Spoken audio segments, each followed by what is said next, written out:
Security sources are saying that what just happened is not a small arrest, and it is not something the authorities want people to quickly forget.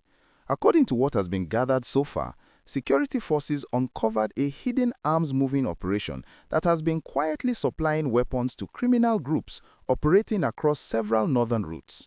The arrest happened after weeks of tracking movements, monitoring contacts, and following patterns that did not look ordinary.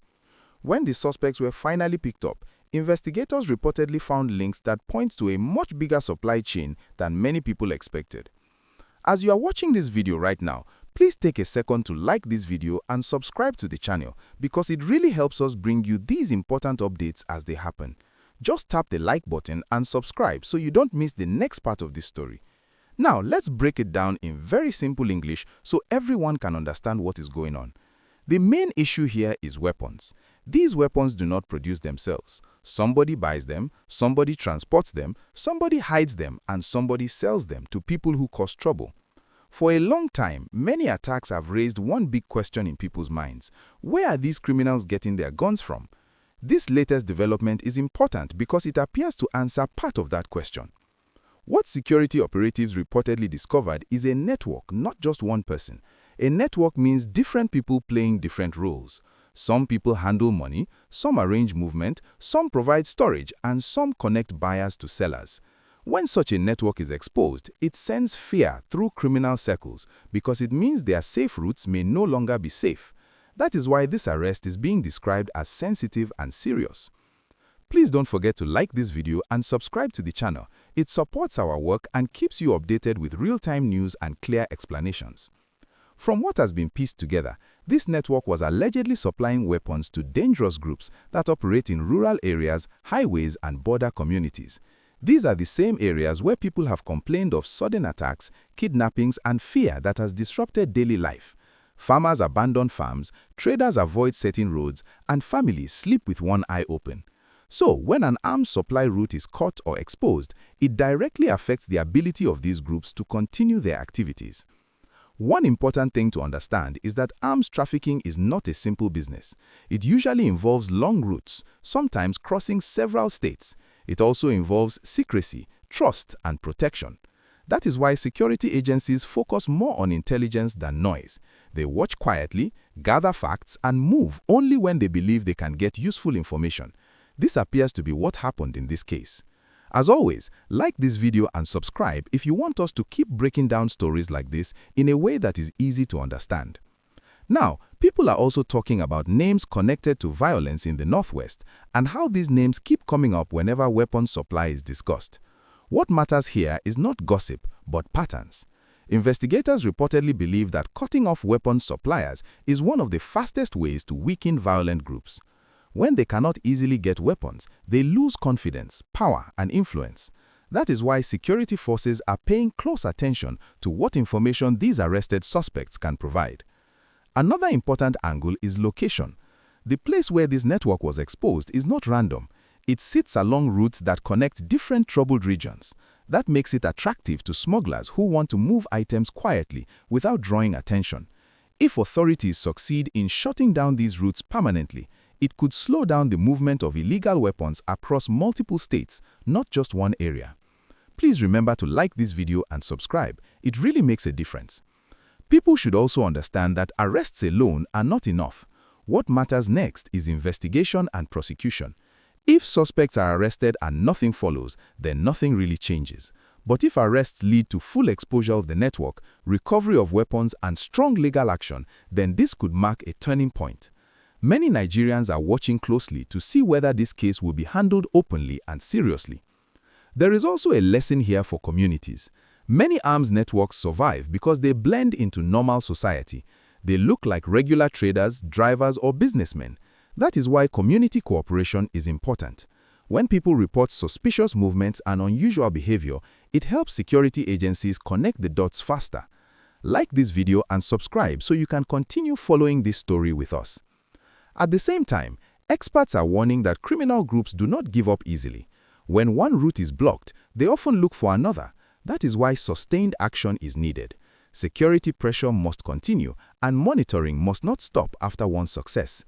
This is a long fight, not a one-day operation. As this story continues to develop, many questions remain unanswered. How large is this network? How long has it been operating? Who else is involved? And most importantly, how many weapons have already been moved before this arrest? These are the questions investigators are now working to answer. Please don't forget to like this video and subscribe before you continue watching. Your support keeps this channel going. What is clear right now is that this development has shaken certain circles. When arms dealers are exposed, fear spreads among those who depend on them. That fear can reduce attacks, at least temporarily. But for long-term peace, the supply lines must remain blocked and the law must take its full course. This is real-time news, and we will keep you updated with more verified information. Stay calm, stay informed, and always rely on facts, not rumors. Thank you for staying with us. Please quickly like this video and subscribe to the channel so you don't miss important updates like this. It really helps us reach more people who want clear and reliable news. Now, let's continue. Another angle many people are not talking about enough is what happens inside these investigations after arrests are made. When suspects are taken into custody, security agencies do not rush to talk.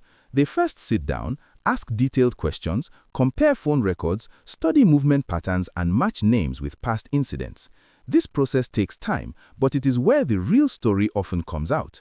One arrest can open the door to many others if the information is handled well. This is why people are saying this case could be bigger than it looks. Arms trafficking usually works quietly for years before it is discovered. It survives on secrecy and silence. Once that silence is broken, fear enters the system. People begin to worry about who has spoken, what information has been shared, and who might be next. That fear alone can disrupt operations even before more arrests are made. As you are listening, please remember to like this video and subscribe to the channel. It keeps you connected to updates like this in real time. Many citizens are also asking how weapons move so easily in the first place. The truth is that illegal weapons often move the same way legal goods move. They pass through roads, waterways, and border routes that are poorly monitored. Sometimes they are hidden inside ordinary items. Sometimes they move at night. Sometimes they move with help from insiders who know how to avoid attention. That is why stopping arms trafficking is one of the hardest security challenges anywhere in the world. When security agencies manage to identify a network, it means they have likely studied it for a long time. They observe patterns, who meets who, how often and where. They check unusual financial movements and repeated travel routes. All of this is slow work. So, when an operation finally happens, it is usually not by chance. Please like this video and subscribe so we can keep explaining these issues clearly. Another important issue is public trust. Many people want to believe that things are changing, but they also want proof. Proof comes from follow-up. It comes from court cases, recovered weapons, and visible reduction in violence. That is why this moment matters. It is a test of seriousness. If this case is handled properly, it can restore some confidence. If it fades away quietly, then frustration will grow. We must also talk about the human cost behind these stories. Every weapon supplied illegally increases the risk to innocent people. It affects farmers, traders, students, and families just trying to live normal lives. When arms networks are exposed, it's not just a security victory, it's a chance to reduce fear in everyday life. Roads become safer, markets reopen, children return to school without constant worry. Please don't forget to like this video and subscribe. Your support matters. Some analysts believe that cutting supply lines is more effective than chasing attackers endlessly. When weapons are scarce, attacks become harder to plan and carry out. Groups lose their advantage. They argue among themselves. Trust breaks down. That internal pressure can weaken them faster than constant fighting. However, this only works if the pressure is sustained. One successful operation must be followed by others. Monitoring must continue. Information must be shared between agencies. If not, criminal groups will adapt and find new ways to survive. Another thing people should understand is that investigations like this can be risky. When powerful criminal interests are exposed, there can be attempts to distract the public with false stories or rumors. That is why it is important to rely on verified updates and not spread unconfirmed claims. Staying informed helps everyone. As always, please like this video and subscribe to the channel so you can keep getting clear explanations without confusion. Now, let's talk about accountability. Citizens want to know that no one is above the law. If investigations reveal that more people are involved, regardless of status, action must be taken. That is how trust is built. Transparency and fairness are key. Silence or selective action only creates more questions. This moment also puts responsibility at leadership at all levels. Security is not only about force, it is also about governance, cooperation, and prevention. When communities feel protected and heard, they are more willing to share information. That partnership is essential for long-term peace. Please take a second to like this video and subscribe if you haven't already. As the situation develops, attention will shift to what comes next. Will there be more arrests? Will more routes be uncovered? Will recovered weapons be publicly accounted for? These steps will tell us whether this is a turning point or just another headline. For now, what we know is this: an alleged arms supply route has been exposed, arrests have been made, and investigations are ongoing. The outcome of this process will matter not just